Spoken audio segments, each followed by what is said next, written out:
There's too much power. Don't you love technology? Let's see here. We're going to take a break, everybody. We'll be right back.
Hello, everyone.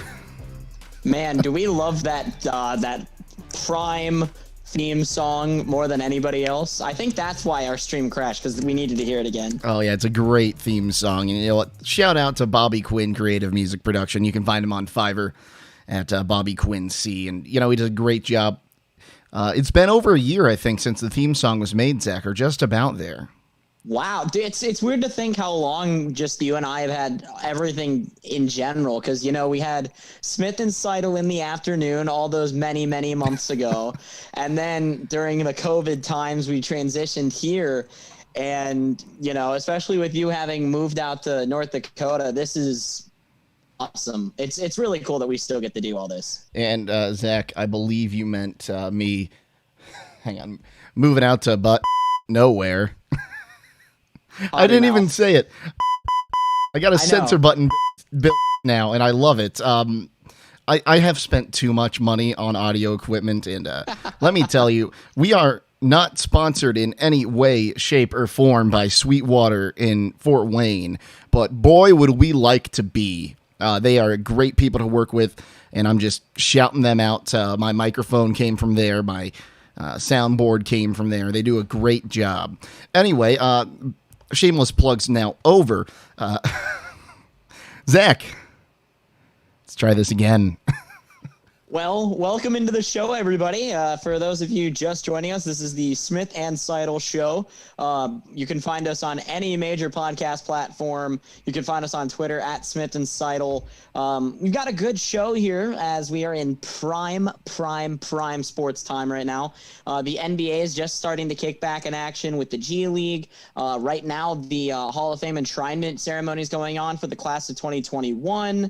And on top of that, football's back. So praise the football gods. the Olympics, and of course, what we're going to be talking about tonight, the MLB trade deadline just wrapped up just a little over a week ago. So me and my good friend Jake Seidel have plenty to talk about, deadline winners, deadline losers, what trades we liked, what trades we didn't like, who should have made moves, who shouldn't have made moves, and all that fun stuff. And yeah, we had a lot of moves come around.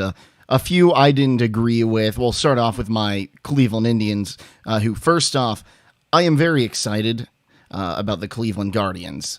It is an end of an era, but I think the name choice is great, and I will die on that hill. And I can't wait to get my winged G cap when they all start becoming available. Getting my Shane Bieber Guardians jersey. He's one I'm surprised the Indians didn't trade at the deadline, along with a few other names. The biggest surprise to me was Eddie Rosario being traded. I know he hadn't performed very well, but he was on the IL for a lot of the season. And I was surprised to see him go. Not too surprised to see Cesar Hernandez be taken out of Cleveland. He played great for the Tribe when he was there. But, a lot of money coming out of his contract, and you've got some young guys playing second base real well this season. Well, the thing that I'll say about the Cleveland Indians, the moves that they did make, I agree with you. I really like the fact that they did trade Cesar Hernandez. Look, he's a guy that you brought in not to be necessarily a star or a stud on your team. And he has looked really good. He's posting career high numbers in home runs and I believe batting averages. He's looked good, but the simple truth of the matter in the American League compared to the National League is that really the cream of the crop teams have been kind of decided, at least in the Central, with the White Sox have, a 10.5 game lead over the Cleveland Indians for second place? 10 games. Really, it's unless the White Sox and, our good friend Charlie would be upset with me for saying this, but unless the White Sox have a catastrophic meltdown, which with Tony La Russa as their manager is a very real possibility, Zach. It's their division to lose, but even then, Indians still only 10 games back in second place, but this is going to be a division where you need to win the division to make the playoffs.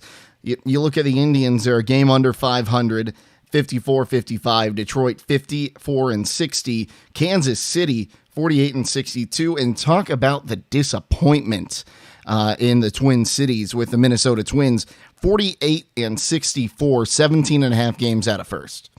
And what's so funny about the Twins and everything like that is that the Minnesota Twins, like a year or so ago, were right there attempting to contend for a World Series. Like, they were fantastic, and then they just absolutely crumbled and fallen apart. But I agree with you in the fact that if the Indians are going to look and try to push into the playoffs, before we really break down a lot of these trade deadline things, you got to look at it from this perspective. As we sit here and talk right now, your division leaders are the Tampa Bay Rays in the East, who are 4 games. The Chicago White Sox lead the Central. They are 10 games over the Cleveland Indians. And the Houston Astros are up in the AL West. They have a 2-game lead on the Oakland Athletics. So if the seasons were really to end today, your wild card game is between the Red Sox and the Oakland Athletics. And, the Sox have, if my math is correct here, it's about an 11-game lead over those Indians, as do the Oakland Athletics. If Cleveland wants to go in there, it's going to be really tough to do so. But from my observation, the Cleveland Indians have not looked good this year. And they've been up, they've been down. Their pitching rotation for a good month was just a mess. You didn't know who was starting.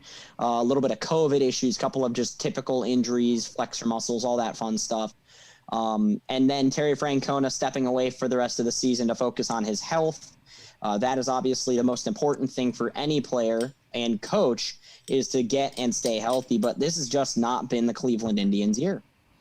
And you're right, Zach, and it's unfortunate that Tito had to step away. And I'm kind of right there with let's bang this one. Let's see what happens. New brand next year.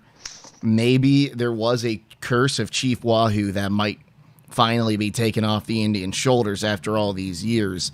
But I guess we're going to see what happens. I think they made some good moves at the deadline, and my favorite so far, as well as most Indians right now, is his last name is Straw, and I do not know his first name. Miles Straw, acquired from the Houston Astros, and actually, it's funny, Zach, on his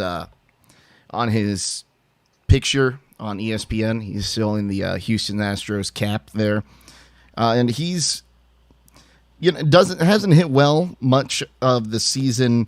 265 batting average, 3 home runs, 37 RBI, but defensively he's been solid, and he might be someone that the Indians could, the Guardians next year, if they could get him into a right headspace, could be an eye turner out in the outfield. So let me turn and ask you this question before we move any further. Cleveland Indians were what at the MLB trade deadline? Losers.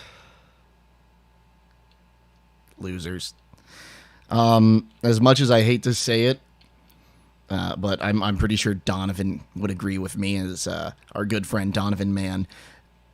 This team should have been stripped down last year, and they kind of worked on it. Carrasco and Lindor got shipped to the Mets, but at this point, I don't want to see, as much as I hate seeing the Cleveland Indians, soon to be Guardians, be the farm team for all of Major League Baseball. I don't want to see Shane Bieber waste his career in a rebuild year in Cleveland. He's too good of a pitcher. He really is too good of a pitcher for that. That being said, depending on what happens, depending on how some prospects work out, I could honestly see the Guardians next year competing with Chicago. And honestly, they should have been able to compete with Chicago this year, in my opinion, at least. But the other issue there is the Detroit Tigers, who at times have looked really good.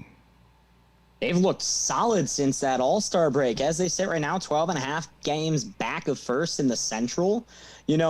Say what you want about everything that's been going on in Detroit, but this rebuild is slowly starting to look like it's almost over.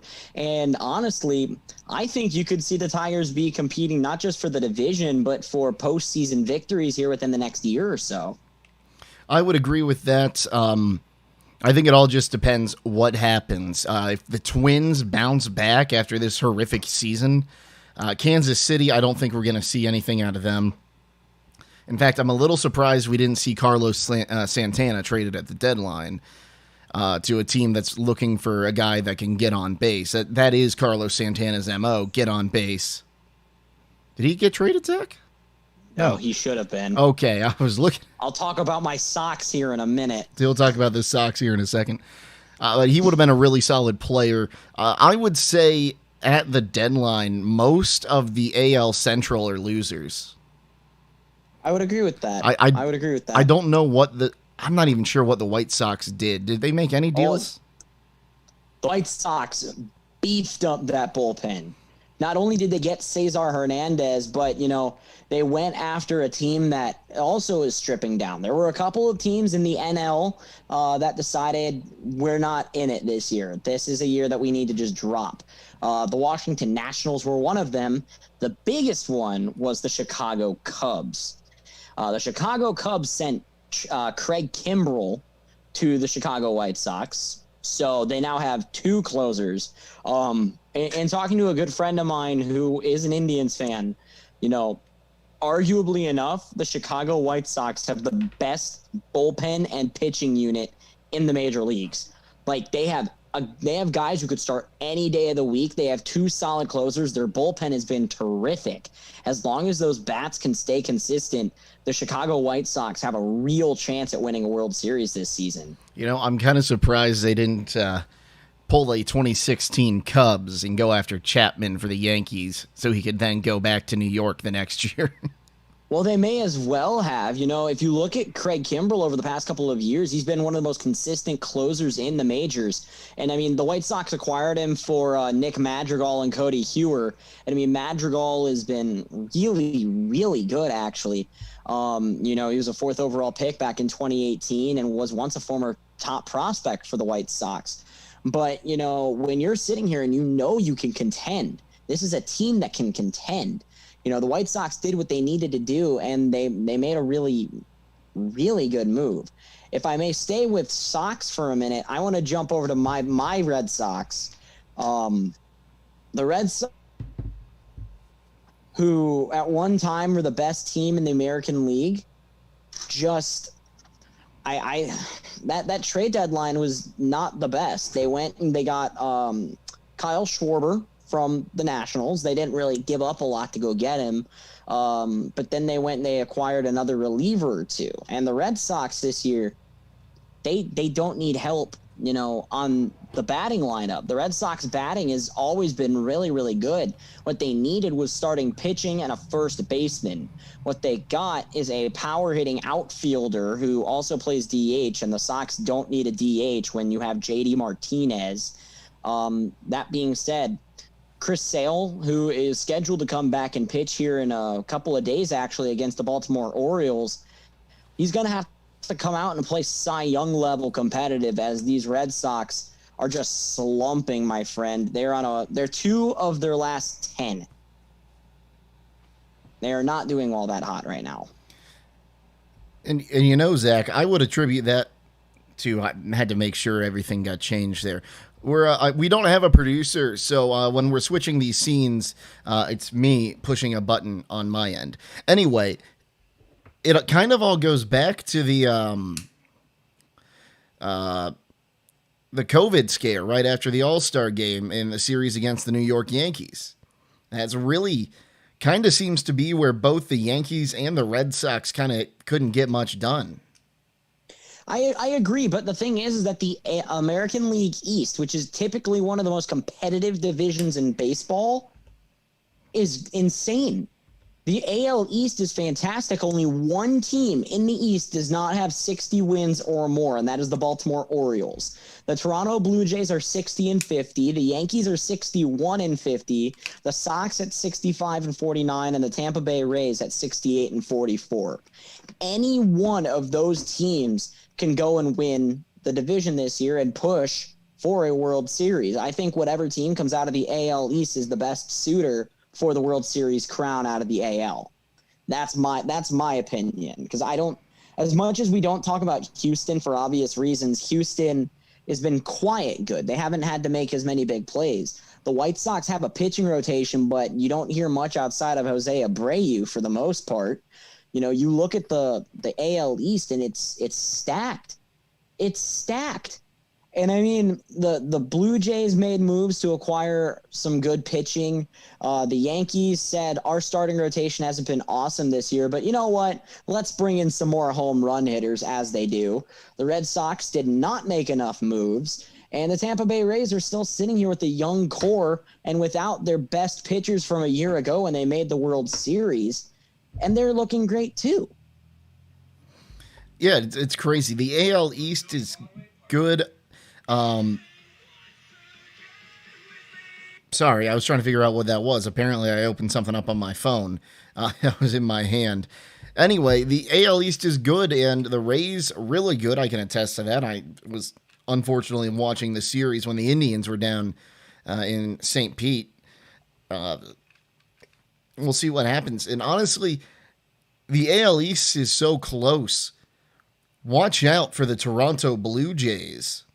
Mm-hmm. Watch out for the Toronto Blue Jays. And Zach, seems like you want to say something on that matter. I agree, man. The Toronto Blue Jays are a scary good team. And they're a quiet, scary good team, led by a very young core, all starting off with Vladimir Guerrero Jr. Their pitching rotation is starting to get better. They're a team that's going to be contending here soon, now that they're finally back home in Toronto. Real quick, I was 100% on the move them to Buffalo train, like give them a major league stadium in Buffalo. I was 100% on that train. I think that would have been fun. But if I had to sit here, man, the AL East in general got a whole lot better. And with the Sox only having a 2.5 game lead over the New York Yankees, they've only got a couple of games on them. The Sox need to break out of this funk they are in right now. Toronto is still in this division, and you're getting towards the time of year where the better teams in divisions start to pull away.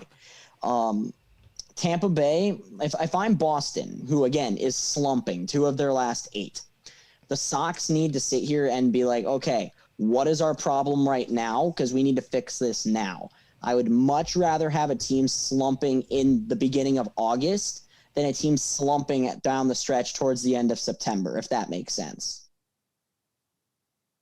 You're yawning. But if I had to give a win or loss record to the deadline for the Boston Red Sox, I would say that they are losers at the deadline. And what I mean by that, they brought in Schwarber, they brought in some more relievers for a bullpen that has been a huge, huge surprise this year. You needed a first baseman, you traded for an outfielder. Schwarber is supposedly going to try to go learn first base, which if he can learn it successfully, awesome. But, that's a big if for a team that can compete for a World Series right now. You're banking so much that Chris Sale is going to come back in Cy Young form. And as much as I want to give the Red Sox a solid enough grade at the trade deadline, I'm going to give them a C if I had to give them a grade. They made moves that are going to, I think, pan out, but the Sox didn't go get the 2 areas of need they really needed to get. And for that reason, I say they are losers at the deadline. I would agree with you, and if I had to give a letter grade to the AL East contenders, let's see here, Tampa Bay, I would give them probably a solid B+, because they really didn't have to make many moves. They have a great solid core, but maybe an addition of another bullpen guy could have helped them out there. Yankees, I'll give them a B-, because, you're having issues everywhere, and you just added a bunch of power hitters, and that your issue with your lineup already is you have a ton of power hitters. Red Sox, I'd just give them a straight C. They picked up some valuable players, but not in the positions they needed to be. Toronto, I didn't see any big moves with Toronto. Their biggest one was Jose Berrios for the Twins. That's it. I'd say that's another C. I think they could have maybe found a few places to get something else. And Baltimore is an F because the Orioles. So out of the AL, let's go here before we do much. What were some of your favorite trades? What was a trade that you really, really liked that happened? Not just in the AL, but in the NL. I misspoke a little bit. What's your favorite trade? Trying to think of one off the top of my head. Because I've got mine. The White Sox picking up. Just the White Sox in general. They didn't get rid of too much, and they added a lot more than they got rid of. My favorite thus far was the Chris Bryant trade to the San Francisco Giants. I almost said 49ers. The Niners.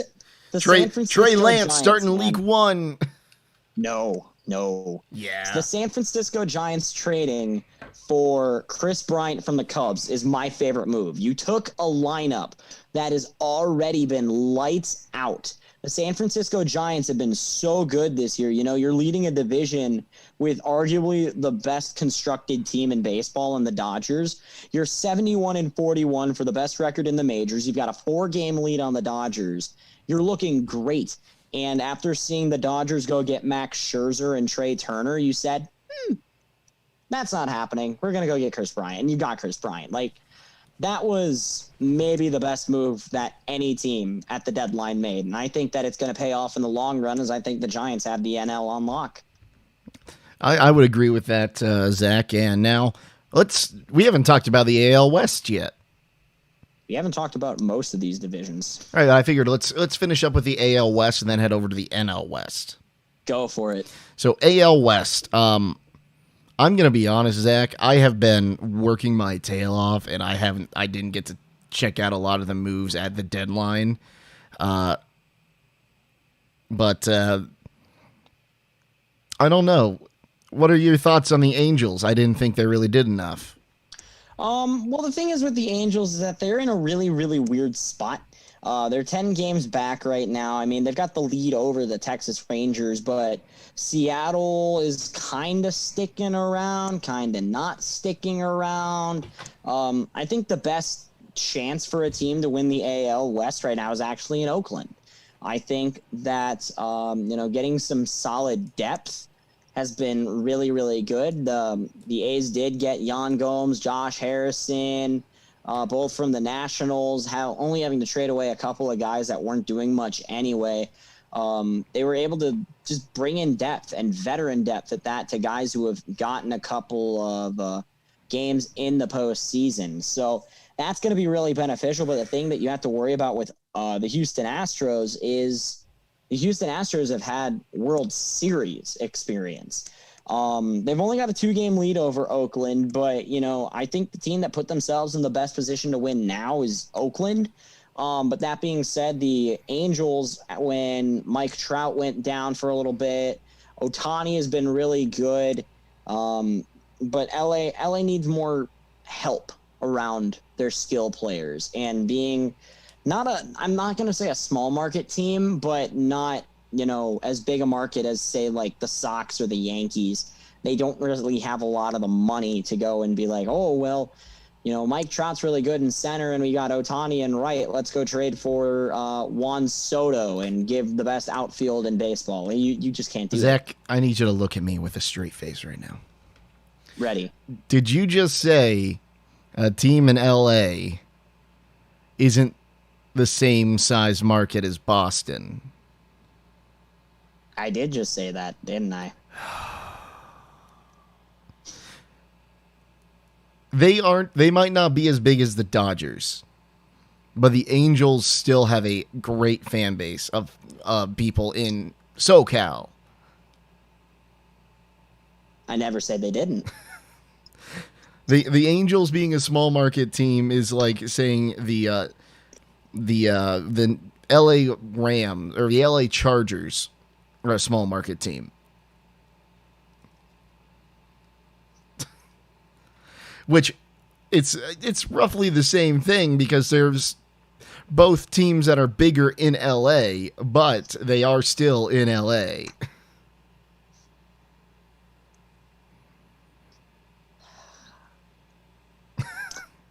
I'm not talking about the Chargers right now. Just wait until football season. I can't do the Chargers right now. Dutch Chargers. Dutch Chargers. I can't do that right now. I don't have the brain capacity to handle the Chargers right now. Do you have the brain capacity to handle the Steelers? You mean these Steelers right here? You mean the ones that are gonna go 8 and 9? Want a friendly wager right now? Oh, friendly wager right now. You want a friendly wager right now? Yes. The Steelers will have a better in-division record than the Browns will. Oh, no. No, they will not. We doing this right now? I will dress, and not just a hat this time. I will dress head to toe in black and gold if the Steelers have a better record than the Cleveland Browns. In division. I said in division record. They will have a better divisional record. All right, I can go scrounge up some trash Brown stuff and go throw that on. I can roll with that. Okay. Oh. I did not mean that, man. The Browns aren't trash, dude. The Browns are going to be good this year, but I still think my Steelers will have the better in-division record. Okay. We're off topic, but I got to put this out there. We got to put this out here. Big Ben is not going to be Big Ben this year. Sleeping on him. Your backup could barely play in the Hall of Fame game. You're sleeping on him. I'm not sleeping on him. He's sleeping. You're sleeping on him. I'm just going to say week 17, week 1 of the playoffs. We didn't have a run game. Back to baseball. I'm not doing this right now. Back to baseball. Go back to baseball. The AL West is the weakest division in baseball right now. Ooh, I disagree with you. I didn't mean weakest. I meant overlooked. West Coast bias. Sorry, that came out of my mouth overlooked. Nah, you're looking at the National League East, dude. The National League East is the most overhyped division, and just look at the NL East. Okay, you're looking at the Phillies, the Braves, the Mets, the Nationals, and the Miami Marlins. Okay, all of these teams, minus say the Marlins, had massive expectations coming into this year. And even the Marlins, man, they made the postseason last year. They looked really, really good. And they've fallen off. The Washington Nationals, who are, 2 years now removed from their World Series title? Yeah. They have fallen off significantly. The New York Mets, who are supposed to be the cream of the crop in the East after going and getting Francisco Lindor, they're barely above 500 right now at 56 and 55. The Braves, I give a mild pass to with Ronald Acuna being out for the year. But that being said, the Braves made some moves at the deadline. And then on top of that, man, the Phillies. I couldn't tell you a single player on the Phillies roster that's not Rhys Hoskins and Bryce Harper. Yeah, I agree with that. They are probably that is definitely the worst division in baseball. And I'm a fan of the Cleveland Indians, but even then, sometimes you see the Tigers, Indians, and Royals win. 6 games over 500 is barely over 500 for division winner. And Atlanta's 2 games back. The Mets should be running away with this division with the amount of talent on their roster, and they are not. And on top of that, you just traded, I don't know why they did this, but they went and got Javi Baez from the Cubs. You know, the Cubs traded away all their skill position players, their bullpen, everything. Rizzo to the Yankees, Chris Bryant to the Giants, and now Javi Baez down into the New York Mets. And, you know, yes, when Francisco Lindor comes back, Lindor goes and plays short. Javi Baez goes back to his natural position at second base. And, I mean, you still have a really, really solid pitching lineup led by Jacob deGrom, who is the best pitcher in baseball. Don't even try it. He's a guy that is having to do too much because the New York Mets, for whatever reason, can't surround that pitching rotation with solid enough help. Yeah, you're right. And, speaking of the Cubs real quick, are they still the Chicago Cubs, or should we just call them the Iowa Cubs at this point?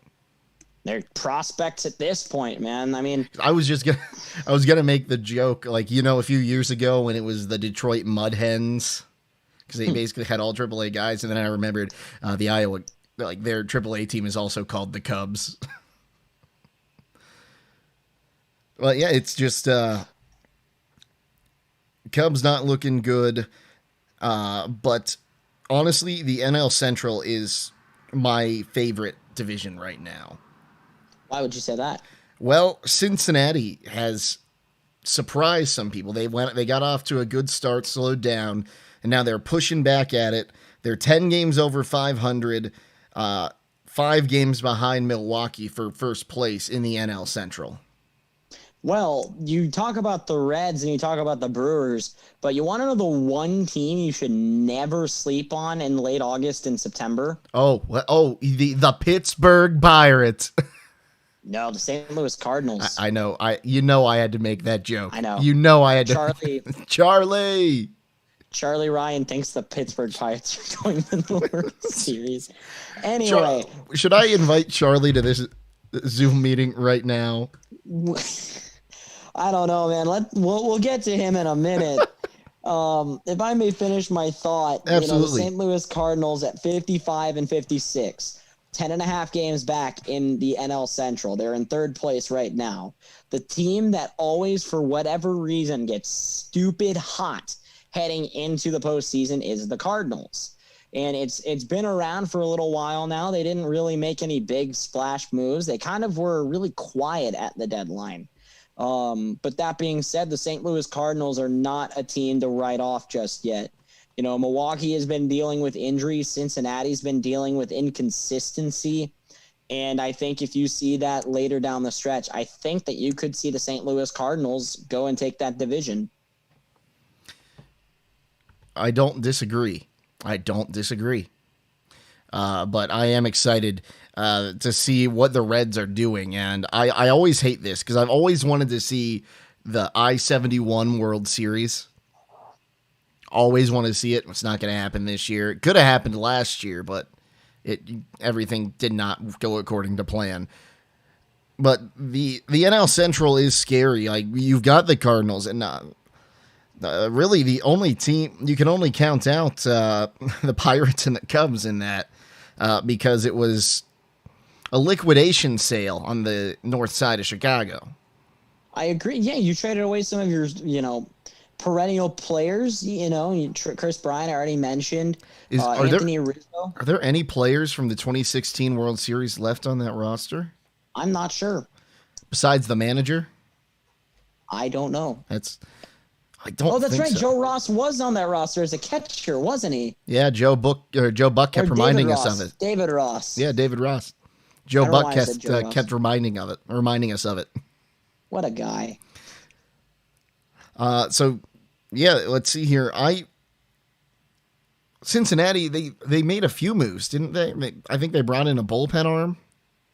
I think that sounds about right, because I'm kind of just reminding myself of what happened at the deadline, because there were a couple of people that made more moves than others. The Giants made some pretty popular moves. The Brewers bringing in John Curtis from the Marlins.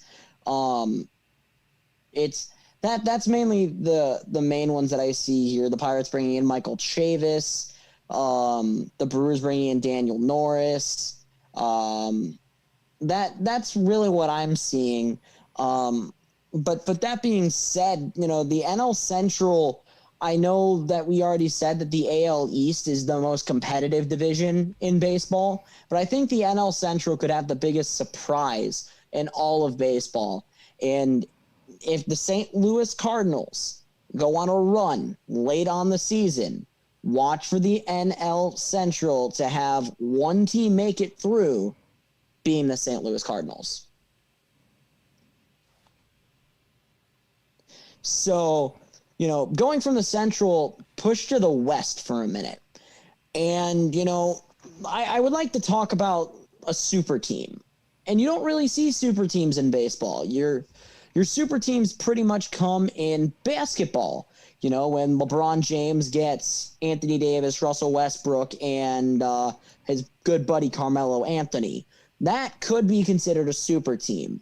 You want to talk about what the baseball super team should have been going into the season was the San Diego Padres. Who decided, let's make every single move that we can make and be competitive in this division. Then the Dodgers countered at the deadline and said, we're going to go get Max Scherzer and Trey Turner. I think the Max Scherzer trade was more because they were down because Trevor Bauer is still out. And on top of that, the one team that nobody talked about all offseason? That would be the San Francisco Giants. Nobody talked about them, and then the Giants came out swinging. And then again, the Chris Bryant trade, my favorite move at the deadline. And the West right now, man, you got polar opposites with the Giants and the Diamondbacks leading and trailing the division respectively. And then it's the Dodgers and the Padres kind of fighting for second place right now. Yeah, you're right. Which I think is kind of crazy. You know what's even crazier about it? It's not an even year. The Giants only win in even years. You're telling me. I'm still here, my man. I'm still here. Yeah, a lot of stuff going on, but I'm excited to see what this Giants team can do. 71-41, that's a crazy record, but only a 4-game lead. The Dodgers are right there, but I don't know. When the Giants get on a tear like this, they get on a tear. Well, the only thing that I sit here and say is that the Dodgers might be the scariest team in baseball right now. And that being said, when you're looking at the trade deadline from a fan perspective, you're looking at what did my team do and can they contend against what other teams did? Like, for example, if my Red Sox went to the World Series and it was the Dodgers on the other end, the Los Angeles Dodgers have 3 guys who could go any night as an ace, that's Max Scherzer, Walker Buehler, Clayton Kershaw. Those three guys can go pitch any day of the week. And that's saying that Trevor Bauer doesn't come back. If Trevor Bauer comes back, that's a lights out starting four. You're right. You are 100% right. But I forgot to switch the camera again. I don't think, and we should talk a little bit about the elephant in the room. I don't know too much about it, but after the allegations that have come up against Trevor Bauer, he should not be playing at all right now. And I think that is the correct, what's going on is correct. He should not be playing while we find out what happened. I agree with you. I think the fact that he's not able to play is very smart. But that being said, I'm glad that the Dodgers didn't necessarily release him, that he didn't retire or anything like that. Again, it's all allegations at this point. There's been nothing big going on, but this has been months of sitting here trying to collect information. So at what point do you sit there and you say, we don't have enough to stop him from playing? I get that as well, but I'm completely in agreement right with you. While they're collecting information, he should not play. But that I'm just prompting the question here. How long do you necessarily go before you say, you know what, we don't have enough against him to push anything, and he wants to play? I think that if they didn't have enough against him, this would be over and he'd be back on the staff right now. But it's still going. It makes me think there might be more evidence. And if I'm being honest, if these reports are credible, he should not play until he is cleared, whether that be through the court of law or through something else. So as long as it takes is the answer to that question. Mm-hmm. And it's kind of like what's similarly going on with Deshaun Watson in the NFL, of all these allegations and everything like that. But Deshaun is still setting himself up at Texans training camp, even though he wants to be traded. But it's really unfortunate what some players are doing and what they're being, supposedly alleged doing. The best thing that I can say in that regard is keep yourself clean. Don't be a general just dirtbag to people. If you keep yourself clean, you're good to go. But that being said, it's all allegations at this point. I hope that, not just Deshaun Watson, but Trevor Bauer, everything is found that it was just all allegations. I hope they're both proven innocent. But if they aren't, do it, they deserve to be punished and should not be allowed to play professional sports ever again. Okay, now back off of that. Bingo, good play. That's really just what's going on with this. Like, that is what's going on in the AL West right now. We don't know what could happen. NL West, correct. We don't know what could happen. Everything could change tomorrow. It's just we need to know the facts before we can really say something. But as it looks right now, the Giants are going to run away with that division.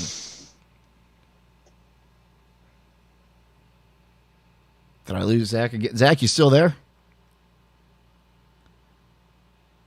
Oh, I seem to have lost Zach for a moment, so we'll just put this camera on me and I'll get a chance at it. Hey, real quick, follow us on Twitter at Smith and Seidel Show. You can also find us here on YouTube, Smith and Seidel. All sorts of stuff going on. This is our channel for Smith and Seidel, and the Smith part of that is back. Yeah, Zoom is crashing so much. Yours is crashing. I'm running at 76% of my CPU right now. That's a lot. It is. But I was just mentioning you can find us on YouTube, on Twitter, and you can also find our podcast, Season 1 out. Season 2 will eventually come out when probably after I get back from North Carolina next week. We got to sit down, and the biggest thing with Season 2 is we have to figure out a good, consistent schedule. This isn't us making excuses by any means. But we live in two different time zones.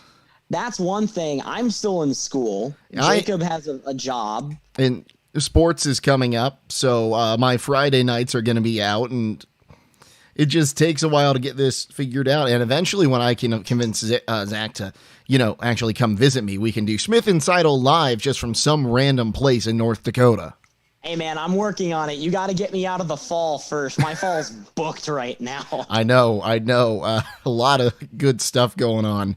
And we are all excited. We're excited to be back and doing this every now and then with you. And Zach, real quick, how much more do we have on the trade deadline? Well, the biggest thing right now is, what is your biggest winner? What team put themselves in the best opportunity to win a World Series this year? And what team attempted to make the best moves for the World Series, but unfortunately will come up short? Zach. And then, of course, your World Series predictions at the midway point. The Chicago White Sox did what they needed to do better than anybody else at the deadline did. I think we've covered that. So that's my pick there. Probably the ones that tried and just couldn't get there would honestly be the Red Sox. They tried. They didn't do what they needed to do. And if we're going to go in with our way too early World Series predictions, oh boy. I'm going to say it's going to be the Milwaukee Brewers and the Tampa Bay Rays. Interesting. Tampa Bay in 6. So, to my point of it, and just a quick refute on the Red Sox, I agree that they didn't make as many moves as they needed to. But if this pitching rotation, which has been great all year up until this little slump, gets back into shape, the Red Sox will be contenders. That being said, the team that I think made the most out of that trade deadline, I would probably say the Los Angeles Dodgers. I think that the Dodgers made some really, really great moves. I like the Max Scherzer and Trey Turner deal, because Trey Turner goes right into a lineup that is already stupid scary, especially with Albert Pujols having signed with them, Mookie Betts on that lineup. I think the Dodgers, batting-wise, look awesome. And the fact that they now have Max Scherzer, so 3 guys, and again, if Trevor Bauer comes back, Trevor Bauer comes back. But right now, they have 3 guys that can go any night. And if you can start off a postseason series at 3-0, forget about it. It's almost impossible to come back from it. Almost impossible. Almost impossible. That being said, the biggest losers at the deadline for me that I think tried to make moves that are going to come up just short is the New York Yankees. I like Anthony Rizzo and I like Joey Gallo, and I think that adding power hitters to a lineup that needed, more bats and everything was good. But that being said, it wasn't your bats that have been slumping all year. What's been slumping all year is your pitching rotation. And, the Red Sox have been shutting down the Yankees all year, but the Yankees, their pitching rotation needs to get a lot better, in my opinion. And it's for that reason that I think that the Yankees will not even make the postseason at all. For my way, way too early postseason prediction, I'm still riding my Giants, man. Those San Francisco Giants look awesome. I don't think that they're going to struggle going down the stretch. I think that the Padres have more stress on themselves to, make sense out of the moves they made this offseason. And I think the Dodgers are going to push hard. I think that the Giants, though, will come out of the NL on top barely and represent that. That being said, I think that my claim of whatever team comes out of the AL East is going to be the best team in the AL. The Toronto Blue Jays and the Yankees have already kind of ruled out. I'm not going to be a homer here as much as I want to say the Red Sox because I'm a Sox fan. But with the Red Sox right now, as we sit here, right here at almost 9 o'clock Eastern on August the 8th. 8 o'clock Central. The Boston Red Sox right now are too inconsistent. They don't have the first baseman they need. Chris Sale is what Chris Sale are we going to see? The pitching rotation needs to be better, and the bullpen at the back end needs to hold things down, and the bats need to warm up again. If they can do that, it's very easy to do. We still have plenty of baseball left to play. The Red Sox could win a World Series this year.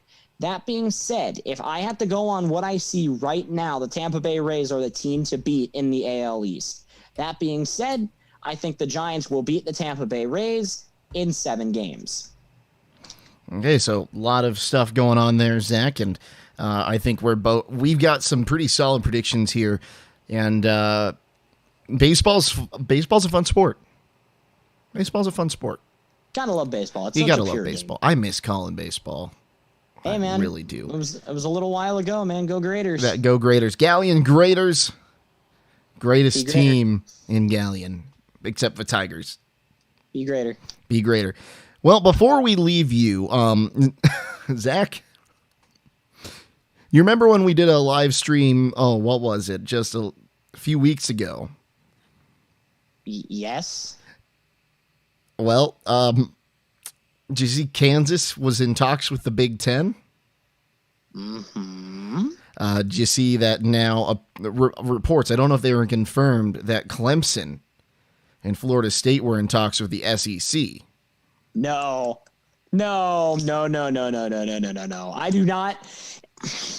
If Clemson goes to the SEC is just stupid stacked. At what point does the NCAA step in and regulate conferences?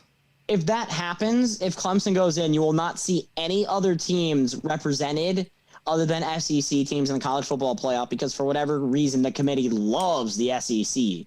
It is dumb. It is stupid. And I think that there should not be these big divisions in college football. It is absolutely outrageous. The Big 12 is going to be gone. The SEC is going to be too stacked.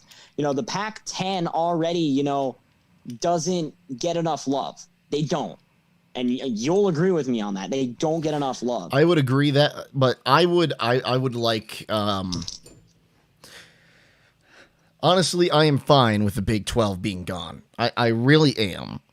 Give me the expanded playoffs with 8 teams and give every conference of the Power 5 schools an opportunity. Give every single team, especially if Clemson were to go join the SEC, because that is dumb. I would agree with that, but like I was saying, I am a fan of seeing the Big 12 dissolve. A lot of the schools in there are set in their ways of big offense, no defense. That's not going to win you championships. That's why you see all these good quarterbacks come out of the Big 12, because they just throw for 500 yards every game. So what we're going to see is, I would imagine we're going to see a lot of the Midwest schools in the Big 12 move to the Big 10. I believe we're going to see Baylor and TCU move to the Pac-12. West Virginia might move into the Big 10, or they might go ACC. But I'd love to see West Virginia in the ACC. What I'm thinking, or I think the biggest thing that's going to happen is we're going to see Notre Dame find a conference that will let them join in and keep their media rights with NBC. I would hope so. I really think that Notre Dame should have to join a conference. I don't think that, if you're not in conference, I don't think you should be in contention for a national championship. I would not be surprised, and we can mark this right now at this time, 8:01 Central Time on Sunday, August 8th, 2021, that the University of Notre Dame will become a full member of the Big Ten in the next 5 years. I like it. It's just all those. Imagine as Ohio State fans, the last 4 weeks of the season, Michigan State, Michigan State, Penn State, Notre Dame, Michigan. That's a gauntlet. Just imagine that. That would be going undefeated in those 4 games. Would lock you a spot. In the playoffs. And that's not even if they play around robin, say like those are usually 4 of the most consistent teams in the Big Ten. Well, 3 of them plus Notre Dame. That guarantees a Big Ten playoff spot every year. Maybe 2 if it's a 1-loss Michigan or a 1-loss Ohio State and Notre Dame losing in one of those games. I'd really love to see the Big 12 dissolve completely and we see a Power 4. I think a Power 4 is a better thing, but if we go to a Power 4, the NCAA is going to need to step in and regulate conferences more than they do now. I agree. And if you don't like it, go join the NAIA. A lot of fun stuff happening in sports right now. Congratulations to the Olympic baseball and softball teams on the silver medals. And I'm hoping we'll see baseball stay in Olympic sports. We'll come back for Los Angeles 2024. I think so. I think you're correct. 2024? No, it's Paris. Paris 2022. No. I know it's coming to the United States here soon. Paris 2024, Los Angeles 2028. I think you're right. I don't remember. We've got training camps starting up and preseason games. We've already got one under our belt. And congratulations to Bill Cowher, Coach Cowher, on his induction into the Pro Football Hall of Fame, along with Peyton Manning. Congratulations to everybody. Troy Polamalu, Alan Finecco, Rod Woodson, Megatron, all these guys, dude. Some of these were players that I grew up watching, and that's the coolest part now. Troy Polamalu is my favorite athlete of all time, dude. I love that man, and I'm so proud that he got in there. So congratulations to everybody on that. MLB baseball just getting started. Yeah, MLB baseball playoff push. World Cup is coming up next year. We saw the United States beat Mexico in the Gold Cup final, 1-0.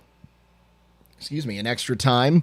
Exciting things with U.S. soccer as they look to push to make the FIFA World Cup again for the first time since 2014. No, 2016. Was it a 2016 World Cup?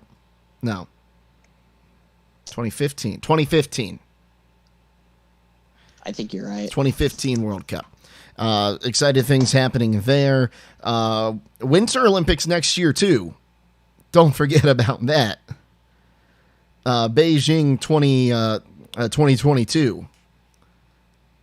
So that's going to be exciting. This next year is going to be a great year to be a sports fan. And you know, I NASCAR is winding down. I'm not a big NASCAR guy, but I watched their road race today. That was a lot of fun to watch. IndyCar in Nashville. Zach, if you get a chance to go back and see some of the highlights from that race, that was one of the most interesting races I have ever seen in my life. High school football season starting up here in 2 weeks, up here in North Dakota at least. We have our first games on August 20th. Yeah. College football starting up. Where's Ohio State going to rank? We'll answer that question at some point before football season. The NFL, we already talked about it, but who's the dark horse? Who's winning the Super Bowl? Is Tom Brady going to retire after this season? No, he will not. We'll answer that one right now. NBA, we don't know when the NBA is going to start. It's talking about the NBA. Right, G League's going on. Or Summer League. Summer League's going on. Congratulations, Justin Turner, playing Summer League with the San Antonio Spurs. Juice. Go Falcons, baby. Go Falcons. The Canton Charge are now the Cleveland Charge, playing at the Wolstein Center on the campus of Cleveland State University. You're just naming teams in sports right now. I know. It's great. You've missed talking sports, haven't you? I really have. What else is going on? The Columbus Crew still going on strong. Hockey. Cottage hockey. Cannot wait. Okay. I'm done, Zach. I'm done. You can get a word in edgewise now. I'm just kind of laughing at you right now. You're fun, dude. I've missed you. I've missed you too, bud. And may I say, a huge congratulations to our good friend Donovan Mann. Yeah. Huge congratulations to the man. Yeah, getting married next week. So happy. This week. It's this week now. I'm so excited for him. I'm so excited for her. Congratulations. I'm going to see him on Tuesday, so I'm very excited to see him and Liana. A lot of great stuff going on. Zach, you got anything else?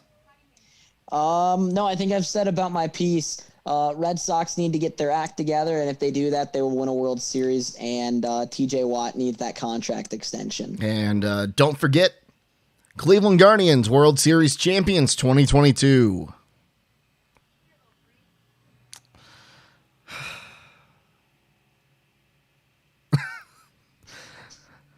Well, that's going to just about do it for us here on the Smith and Seidel Show. Thank you for tuning in. We got a few thank yous to send out. First to Bobby Quinn Creative Music Production for our theme song. You may have heard it a few times here. As well as Dylan Hunter, one of my good friends from Bowling Green, who created the Smith and Seidel logo. We're going to be streaming right here on YouTube, at least until we figure out what's going on with Sportscaster, and then we might switch back over there. But we had a great time talking some baseball today, so great to see you again, my buddy, Zach Smith. Always happy to see you too, my friend. Always love talking sports. Find us all on Twitter. That's where you're going to be able to get all updates on our show when we're going live. We're planning to do these a lot more often than we currently do. We're going to get a schedule figured out here within the next few weeks. And when that goes public, that's going to go right on Twitter. So at Smith and Seidel on Twitter. Smith as it's typically spelled, and Seidel S-I-D-L-E. Which is how it's typically spelled. It means to walk sideways. And then, of course, you can find us on Twitter ourselves at Smitty_Zach with just the K, and Jake Seidel, correct? Jake_Seidel. That's the one. So that's going to do it for us today. Thank you, everyone, for tuning in. Until next time, for Zach Smith, I am Jake Seidel signing off, reminding you to stay safe, stay healthy, and I Ziggy Zoomba.